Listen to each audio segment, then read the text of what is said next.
दोस्तों सुजलॉन एनर्जी की बात करें, स्टॉक के अंदर आज गिरावट देखने को मिल रही है, जबकि दूसरी तरफ बाजार में तूफानी तेजी है। बाजार ने ऑल टाइम हाई आज बनाई है और आप देख सकते हो कि इतनी भारी भरकम तेजी के बावजूद भी सुजलॉन के स्टॉक में गिरावट का माहौल है। तो इसके पीछे क्या वजह है उसको समझेंगे इस वीडियो के माध्यम से। दूसरी तरफ एफआई और डीआई का रुझान क्या है बाजार को लेकर वो भी जानेंगे, और क्या सुजलॉन आने वाले समय कमाल कर सकता है, क्योंकि इस समय स्टॉक काफ़ी नीचे 2 डिजिट में है। क्या ये निकट भविष्य में बड़ा मल्टीबैगर बन सकता है। यहाँ पे अदानी की तरफ से एक बड़ा फैसला किया गया है जिसका पॉजिटिव इफेक्ट सुजलॉन पे देखने को मिल सकता है।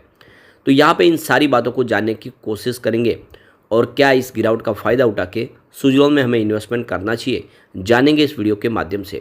लेकिन फ्रेंड, उससे पहले अगर आप पहली बार हमारे चैनल पे आए तो चैनल को सब्सक्राइब कर दीजिए, एक बेल आइकॉन दबा दीजिए ताकि जब भी नया वीडियो बने पहला नोटिफिकेशन आपको मिले। वीडियो पसंद आए तो लाइक से जरूर कीजिए। चलो फ्रेंड्स, वीडियो स्टार्ट करते हैं। मैं हूं आपका दोस्त एस बी दवे और हमारे अपने चैनल ऑनलाइन कमाई में आपका बहुत बहुत स्वागत है। तो सबसे पहले बाजार की बात करें, इस समय 2:30 बजे के आसपास का टाइम है। बीएसई सेंसेक्स 74,766 के स्तर पर है, जहां पे 517 पॉइंट की शानदार तेजी है। 0.70% अपर है बीएसई सेंसेक्स। तो बाजार की शुरुआत ही 250 पॉइंट की तेज़ी के साथ हुई थी और ये तेज़ी लगातार बढ़ी है, काफ़ी अच्छी तेज़ी है और देख सकते हो बाजार बिल्कुल दौड़ रहा है। लेकिन ये जो तेज़ी है वो सिर्फ आप देखें तो सभी इंडेक्स में एक जैसी नहीं है। यहाँ पे निफ्टी 50 की बात करें 0.69% की तेज़ी है। निफ्टी नेक्स्ट 50 में यह तेज़ी थोड़ी सी कम होकर 0.54% के आसपास है। निफ्टी 100 में 0.64% की तेज़ी है और निफ्टी 200 में 0.55% की तेज़ी है। निफ्टी 500 में 0.54% की तेज़ी है, यानी लगभग आधा % के आसपास की तेज़ी निफ्टी के बड़े इंडेक्स में। लेकिन निफ्टी मिड कैप 50 इस समय 0.13% डाउन है, यानी यहाँ पे गिरावट का माहौल बना हुआ है। और निफ्टी मिड कैप 100 में 0.05% की मामूली सी तेज़ी है। और जैसे कि आपको पता होगा यहाँ पे सुजलॉन एनर्जी निफ्टी 100 के अंदर शामिल है, तो ऐसे में निफ्टी 100 में आज कोई तेज़ी नहीं है और इसका असर यहाँ पर देखने को मिल रहा है। वैसे थोड़ा सा आप देखें तो निफ्टी स्मॉल कैप ठीक कर रहा है, 0.41% की तेज़ी है। तो स्मॉल कैप में ठीक ठाक तेज़ी है और निफ्टी के बड़े इंडेक्स में तेज़ी ठीक है, लेकिन निफ्टी 100 और 50 में देखें तो कोई खास तेज़ी नहीं है और इसका असर बहुत सारे स्टॉक में देखने को मिला है। चाहे जिसमें आप सुजलॉन देख सकते हो, यस बैंक देख सकते हो, ऐसे स्टॉक आज कमाल नहीं करे, चाहे एनएचपीसी हो, इन सब में दबाव देखने को मिल रहा है। तो बाजार में भले तेज़ी हो, लेकिन निफ्टी मिड कैप में आज तेज़ी नहीं देखने को मिल रही है। अब सेक्टरल इंडेक्स की भी बात करें तो कुछ इंडेक्स के अंदर तो बड़ी गिरावट है और कुछ इंडेक्स में तेज़ी है। तो जो बाजार का जो विनर है इस समय निफ्टी ऑटो है, जहाँ पे 2.19% की ज़बरदस्त तेज़ी है। उसके बाद आपको निफ्टी रियलिटी में दिखाई देगा, जहाँ पे 1.84% की तेज़ी है। तो ये इंडेक्स कुछ अच्छा करे। इसके अलावा निफ्टी मेटल में भी 0.93% यानी लगभग 1% के आसपास की तेज़ी है। लेकिन यहाँ पे जो लूजर की बात करें अगर हम, तो यहाँ पे देख सकते हो कि निफ्टी आईटी में 0.22% की गिरावट है, यानी बाजार में भले तेज़ी जबरदस्त हो लेकिन आईटी इंडेक्स आज गिरता हुआ दिखाई देगा। निफ्टी मीडिया में भी 0.58% की गिरावट है और निफ्टी पीएसयू बैंक में काफ़ी बड़ी गिरावट है, यानी 0.68% की आसपास की गिरावट है। तो ओवरऑल देख सकते हो कि बाजार में भले तेज़ी हो लेकिन बहुत सारे इंडेक्स है जो इस समय स्ट्रगल कर रहे हैं। और दूसरी एक जो अच्छी गुड न्यूज है कि फ्राइडे के दिन पहली बार इस महीने में एफआई ने बाजार में खरीदारी कर ली है। आप देख ही सकते हो कि 5 अप्रैल को 1659 करोड़ का उन्होंने फ्रेश इन्वेस्टमेंट किया है। जो लगातार पिछले 4 ट्रेडिंग सेशन से बिकवाली कर रहे थे, उन्होंने अपना नज़रिया बदला है। वैसे इस महीने में 3835 करोड़ की उन्होंने बिकवाली कर दी है। तो ये बाजार के लिए शुभ संकेत जरूर है कि एफआई बाजार में फिर से खरीदारी करने को तैयार है। दूसरी तरफ डीआई ने उतनी ही बिकवाली की। आप देख सकते हो 5 अप्रैल को उन्होंने 3370 करोड़ की बिकवाली कर दी है। और अब फिलहाल देख सकते कि उनकी जो बिकवाली और खरीदारी का आंकड़ा यहाँ पे बिल्कुल एक लेवल पे आ चुका है। अभी फिलहाल आप देख सकते हो कि पिछले 3 दिनों में उन्होंने तेज़ी जो खरीदारी की थी वो सारी बिकवाली हो चुकी है। अब रुझान देखना होगा कि किस तरफ जाता है डीआई का, उसके हिसाब से बाजार की रणनीति तय हो सकती है। सुजलॉन की बात करें तो स्टॉक की शुरुआत तो पॉजिटिव हुई 43.15 पर, क्लोजिंग थी 42.65 की फ्राइडे के दिन।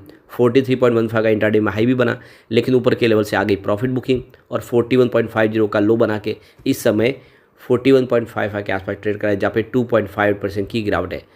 तो इसकी परफॉर्मेंस को देखें तो पिछले कुछ दिनों से अच्छी तेज़ी बनी थी, उस पर ब्रेक लग गया है। 1 अप्रैल को स्टॉक 41.35 के आसपास था, जहाँ पे 2.4% की तेज़ी बनी। 2 अप्रैल की बात करें तो 42.50 के आसपास क्लोजिंग थी, जहाँ पे 2.8% की फिर से अच्छी तेज़ी बनी। और 3 अप्रैल को स्टॉक आ गया 43.50 के आसपास, जहाँ पे 2.4% की तेजी बनी। 4 अप्रैल को इसमें गिरावट हुई, स्टॉक 42.95 के आसपास आ गया 1.3% की गिरावट के साथ। और 5 अप्रैल को फिर से गिरावट हुई, स्टॉक 42.65 के आसपास है, जहाँ पे 0.7% की गिरावट हुई। तो पिछले 3 ट्रेडिंग सेशन से जो पिछले जो तेज़ी बनी थी उस पर ब्रेक लग गया। अभी स्टॉक आप देखें तो वैसे पिछले काफ़ी समय से सीमित दायरे में ही ट्रेड कर सकते हैं। आप देख ही सकते 11 मार्च को स्टॉक 41 के आसपास था और वहाँ से फिर देखिए इसमें गिरावट का दौर भी शुरू हुआ प्रॉफिट बुकिंग की वजह से। तो यह 35.60 के आसपास आ गया, यानी 35 के स्तर पे आया। इससे पहले भी जब ये लगभग स्टॉक 44 से गिरना शुरू हुआ था तो आप देख सकते हो कि यह 30-35 तक आया था। 35 से इसने फिर बाउंस बैक दिया, यानी 35 का एक तरह से इसको एक मजबूत सपोर्ट मिल रहा है। तो 35 से जब इसने बाउंस बैक दिया तो स्टॉक देख सकते हो कि ये फिर से फिलहाल आप देखें तो 43 तक जाके 41 के आसपास आ गया है। तो कुल मिला के देख सकते हो कि निचला लेवल इसने टच कर लिया है। 35 का एक सपोर्ट है जहाँ पे आप खरीदारी निचले लेवल पे कर सकते हैं। और आप देख सकते हो कि स्टॉक फिलहाल इसमें 44 से ऊपर जा नहीं पा रहा है। एक बार ये 44 को क्रॉस करेगा तो फिर नई तेजी के साथ आगे बढ़ सकता है। फिलहाल इस दायरे में दिखाई दे रहा है। अब एक दूसरी इसके लिए जो सबसे बड़ी और प्रॉब्लम है कि ये ASM लिस्ट में अभी भी शामिल है, स्टेज 4 में है। जब तक इससे बाहर नहीं आएगा बड़ी तेजी इसमें बन नहीं पाएगी। अब यहाँ पे जो सबसे बड़ी गुड न्यूज़ है कि अदानी ग्रुप बहुत सारा निवेश करने जा रहे हैं ग्रीन एनर्जी सेक्टर में। और जैसे कि आपको पता ही होगा Suzlon energy wind turbine supply करती है अदानी ग्रीन को। तो अब अदानी ग्रीन बहुत सारा निवेश करने जा रहे हैं। इन्होंने करीब 2 लाख करोड़ का निवेश की अनाउंसमेंट किया। 2030 तक कंपनी 2 लाख करोड़ का निवेश करने जा रही है। भारी भरकम निवेश होगा और जो इसकी इस समय इंस्टॉल कैपेसिटी है वो 10.9 गीगावाट की, उसको बढ़ा के 45 गीगावाट तक पहुँचा देंगे 2030 तक। तो कंपनी देख सकते कि यहाँ पे करीब 30,000 करोड़ का निवेश करेगी 2030 तक विंड और सोलर प्रोजेक्ट के लिए। तो कैपेसिटी को बढ़ाया जाएगा। तो आप समझ सकते हो विंड एनर्जी के इक्विपमेंट और उसके लिए भी इन्होंने कमर कस लिया सोलर प्रोजेक्ट के लिए।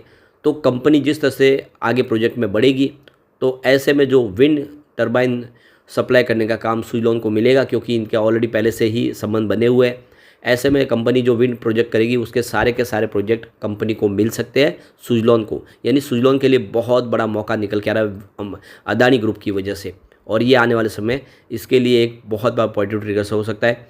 तो काफ़ी बड़े प्रोजेक्ट है जो आने वाले समय कंप्लीट होंगे। इसके अलावा एक और पॉलिसी जो इसको बहुत ज़्यादा फायदा पहुँचाने है वो है सरकार की ओल्ड विंड टर्बाइन बदलने की पॉलिसी। सरकार ने जो नई पॉलिसी है उसके तहत ईयर 2000 के पहले जो विंड टर्बाइन है जो अभी इस समय काम नहीं कर पा रहे और जिसके अंदर से बिजली निर्माण नहीं हो पा रही उन सबको रिप्लेस करना है या फिर उसको रिपेयरिंग करना है। तो ईयर 2000 के पहले बाज़ार में जो सबसे बड़े जो प्लेयर थे तो वो सुजलॉन एनर्जी थे।